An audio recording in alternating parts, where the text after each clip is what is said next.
Isabelle Autissier, bonjour. Merci d'être avec nous pour commenter cette 9e édition du Vendée Globe Challenge. Donc c'est un Rochelais comme vous qui gagne la course. Yannick Bestaven, ça vous rend fier, j'imagine? Ah ben, on est toujours content, oui, bah, sans être trop, voilà, pas faire trop de cocorico, hein, mais c'est vrai que bah, à La Rochelle, on a quand même aussi beaucoup de bons marins, de constructeurs, voilà, tas de gens qui savent faire du bateau, et oui, ça fait plaisir, mais surtout Yannick a fait une course absolument incroyable, quoi.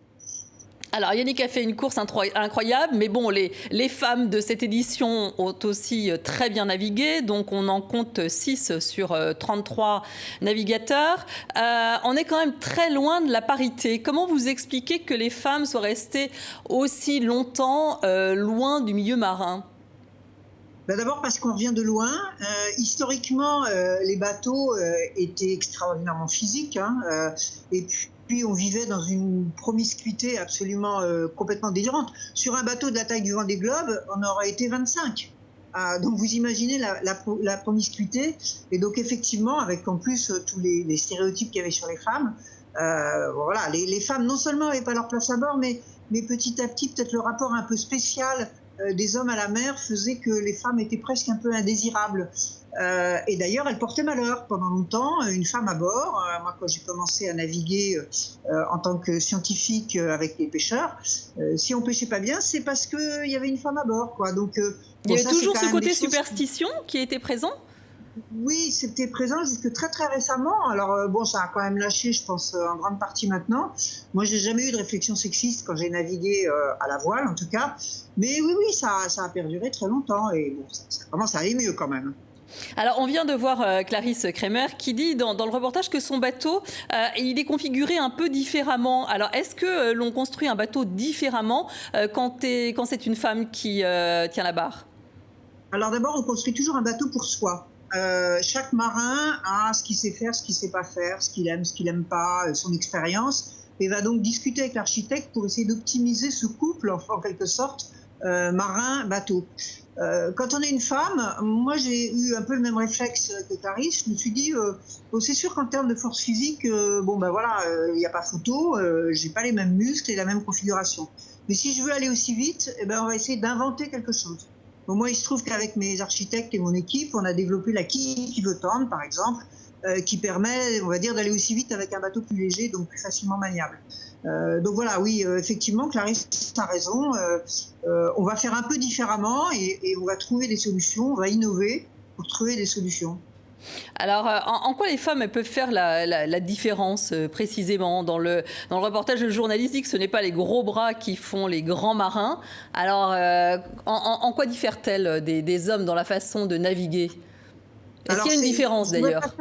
Je ne veux pas faire trop de généralité, non. Sur le fond, il n'y a pas de différence. Sur le fond, il y a des hommes et des femmes qui sont seuls en mer avec leur expérience, avec leur sens marin, avec tout un tas de choses. Donc sur le fond, il n'y a pas franchement de différence.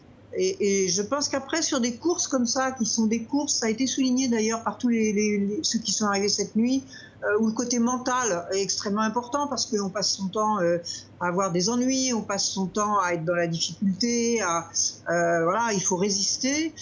On sait que globalement, les femmes sont assez bien taillées pour ça, hein. Les femmes sont des grandes résistantes et des grandes, voilà, capables de faire face à beaucoup d'adversités. Donc, sans vouloir faire trop de généralité, encore une fois, je pense que les femmes ont des conditions favorables, on va dire, de ce point de vue-là, pour faire des courses aussi longues. Alors, est-ce que les sponsors aujourd'hui, ils sont plutôt frileux pour sponsoriser une femme ou au contraire, est-ce que ça les met en valeur, hein ? Alors, je pense qu'il y a les deux éléments. On va prendre le bon d'abord. Ça les met en valeur, oui, puisqu'il y a encore assez peu de femmes et ça reste plus remarqué. Vous voyez, vous-même, vous faites une émission là-dessus. Donc voilà, pour un sponsor, c'est quand même la garantie d'avoir au minimum un certain nombre de médias, etc. Donc c'est plutôt plus facile. Maintenant, on a encore dans l'idée que c'est plutôt des hommes qui gagnent. Alors ça a été quand même heureusement battu en brèche par un certain nombre de femmes, y compris moi dans quelques courses. Et donc il peut y avoir ce petit truc-là qui fait que on est encore dans l'idée que les femmes, c'est bien, ça peut faire des belles courses, mais c'est pas forcément la victoire. Alors qu'en fait, on voit que c'est pas vrai, quoi. Alors là, cette année, on a un trio tricolore sur le podium, mais les courses s'internationalisent. Est-ce que c'est important? Est-ce que ça apporte un plus? Ah ben, c'est évidemment extrêmement important parce que d'abord, plus la compétition est ouverte et plus la victoire est belle, hein.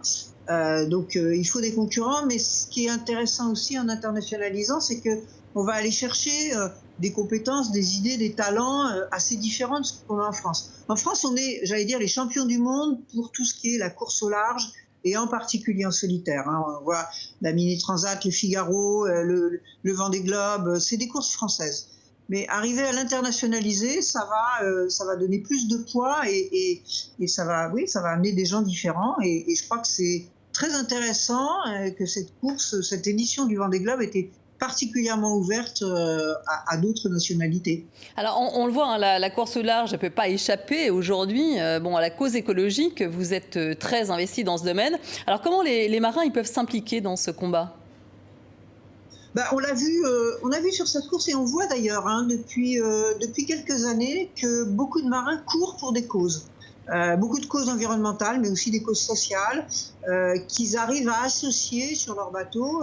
PRB, par exemple, s'est associé au WWF dans ses dernières courses. Et je trouve que ça, c'est intéressant parce que ça leur donne aux marins non seulement un rôle sportif, mais aussi un rôle dans le débat social, écologique aujourd'hui.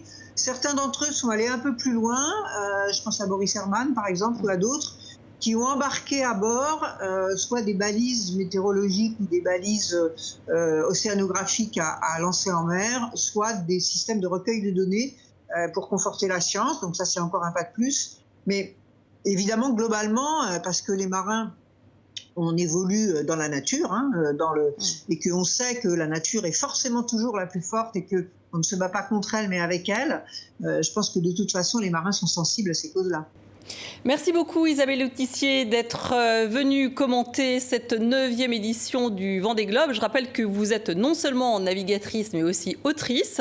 Votre dernier livre, Oubliez Clara, chez Stock, et puis aussi Seule la mer s'en souviendra ou encore Soudain Sol et L'amant de Patagonie. Voilà. Merci beaucoup d'avoir été avec nous. Merci, bonne journée.